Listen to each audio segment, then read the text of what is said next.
Okay, I'm sorry everyone.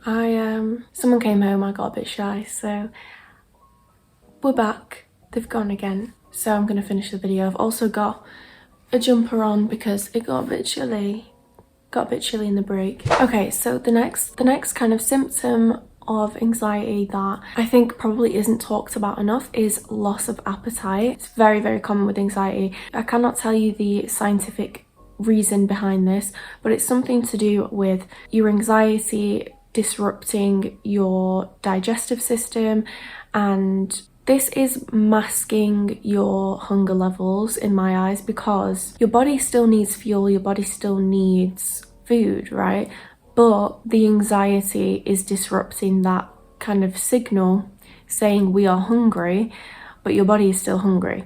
So just a little advice, if you do have a loss of appetite with anxiety, I know it is so hard to just eat and just make sure you're eating enough, you know, because obviously another symptom is feeling nauseous. You don't want to eat when you feel like you're going to throw up. Do you know what I mean? But yeah, just top tips that I've kind of discovered over the years is plain foods. So pasta was always my go-to. Pasta just never failed me, you know. I was never like, oh, I don't fancy some pasta. Always fancied pasta. It's very plain, it's easy to eat, do you know what I mean? But any plain foods like can really help when you've not got a very big appetite. Have a piece of toast, even if it's just one piece of toast, do you know what I mean? It's finding foods for you that you can tolerate when you're feeling nauseous and you have no appetite. I've always been someone who really struggles with breakfast because I'm not necessarily a morning person as it is. So if I've got like an hour and a half to get ready in the morning before I have to leave, within that whole span of time, there is not a time where I'm feeling ready to eat breakfast. And if that's you, you're that person sat in lesson in school. You're not even in first lesson, you're in like form or whatever, and your belly is going because that's the first time you actually feel like you could maybe eat something in the morning. I think ultimately the only way to cure a loss of appetite is obviously to address the root cause, which is the anxiety. So the better you get at dealing with your anxiety and whatever it is that's causing you to feel anxious, once you get a bit of a better hold on that, you probably will find that your appetite balances out again. But yeah, I mean, like I said, I keep saying with all of these, you know, it used to be bad, now it's not as bad, but it's still there. This is still the case with this. Like, I've been dealing with a loss of appetite like this whole week, really.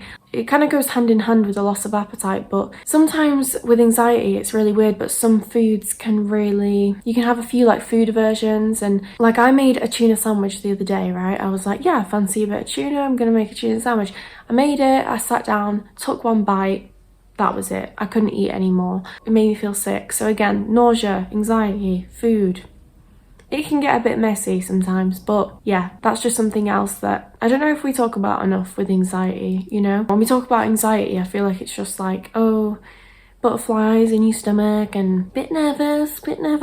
But no, it's really, it can be a very serious thing, and it can literally impact every category of your life, you know, including your appetite and how much you eat on a daily basis. So another one, which is, I guess, more on the extreme side now, which again is probably not talked about as commonly, just because, yeah, it might be a bit more on the extreme end of anxiety, you know, kind of more merging into anxiety disorders at this point, and kind of deeper mental health issues, disorders, whatever you want to call it. But yeah, so this one is self-harm. So again, this is a very complex one. It's not a one size fits all. Self-harm as well can be so many different things. You know, it can be physical, it can be emotional, it can be mental. Do you know what I mean? It can manifest itself in so many different ways. And again, like I was saying, because this can be categorized as a bit more of an extreme kind of case of anxiety, you know, that's got to a point where you are using self-harm as a coping mechanism, it's likely that if this is happening, your anxiety is now turned into either an anxiety disorder or depression. So a lot of the time with people with anxiety, it can actually turn into depression, because Anxiety is anxiety can be so overwhelming for the mind and the body that it gets to a point where it cannot sustain itself anymore, and the anxiety has got so much and you're dealing with so many things every day. You know, there's just so much going on when you have anxiety that it can get to a point where your body and your mind cannot carry on like that anymore, and so it goes into a state of depression. I really like the explanation of depression where it's described as deep rest. I completely can resonate with that, and I really understand it in that kind of a way. You know, your body has got to a point where it needs to almost shut down to just function, just survive. You know, depression can literally be a symptom of anxiety, and you know, something that was once anxiety has now manifested itself into depression. Some people know, some people are aware of that, some people have experienced it, but it's not a common thing that I feel like we talk about when we speak about anxiety and how that can look. Similar thing that might happen with anxiety when it's got too much, when your body and your mind can no longer keep up, is dissociation. This is again something that I have personally experienced. I've kind of mentioned it in a previous video, which I'll put up here if you want to watch that. But yeah, dissociation again is one of those states you're in where your body, your mind is just trying to protect itself, so it kind of shuts down, switches off, goes somewhere else to deal with whatever it is you're going through, whether it's emotions, thoughts, feelings, trauma trapped in the body, all these different kinds of things. But yeah, that's a very common one with anxiety. People can experience dissociation. This is kind of like a more extreme version of spacing out. You know, if someone looks spaced out, it can just be that you're kind of drifted off in thought and you're just not present in that moment. But dissociation is different in the sense that it is a dissociative state, which can last months. I've experienced it where it's been months and months of waking up and not knowing who I am, never ever feeling right in my body, never feeling present. You know, you can get trapped in dissociative states, but again, it can be a fleeting thing as well. You can dissociate when you're talking about trauma or anything. You know, you could be at the bus stop. Why am I obsessed with buses? Like, I just keep talking about being on the bus, public transport.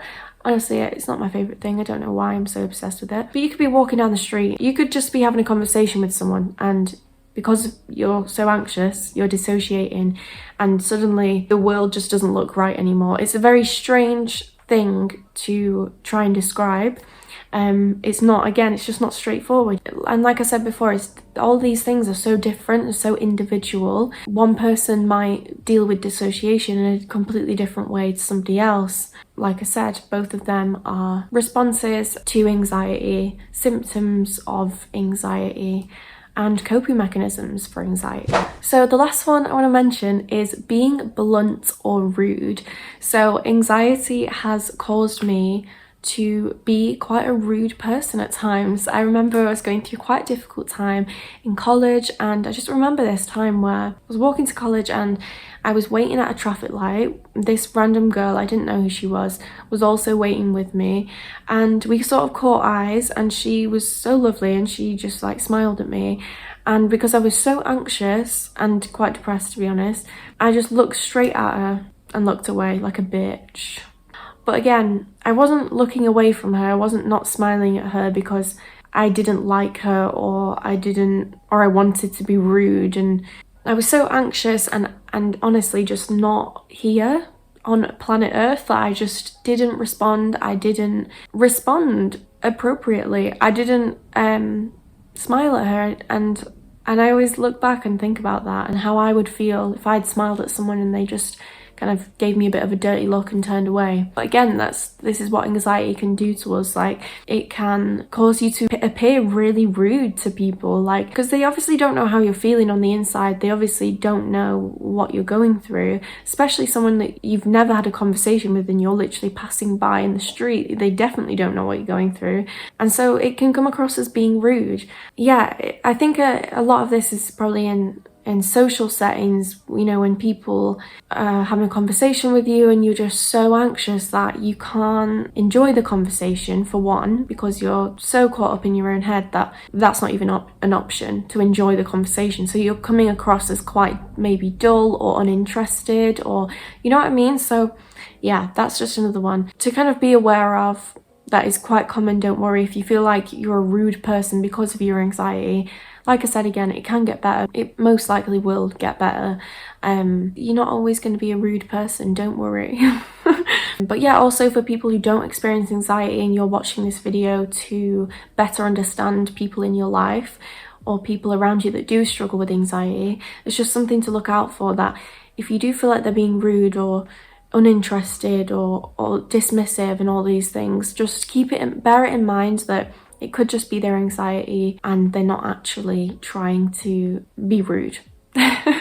So yeah, that's everything on the list. I really hope that it helps someone. It definitely helps me, to be honest. Even just talking about this has helped me to like remind myself of these things, and not just for myself, but when interacting with other people, and just keeping it all in here, do you know what I mean? But yeah, thank you for tuning in once again, and yeah, I'll see you next week. I hope everyone's having a lovely day. I hope people aren't feeling too anxious today, but if you are, it's alright. Tomorrow's a new day, and maybe this video has helped you feel just a little bit lighter and a little bit more understood. And yeah, I'll see you next week. Bye!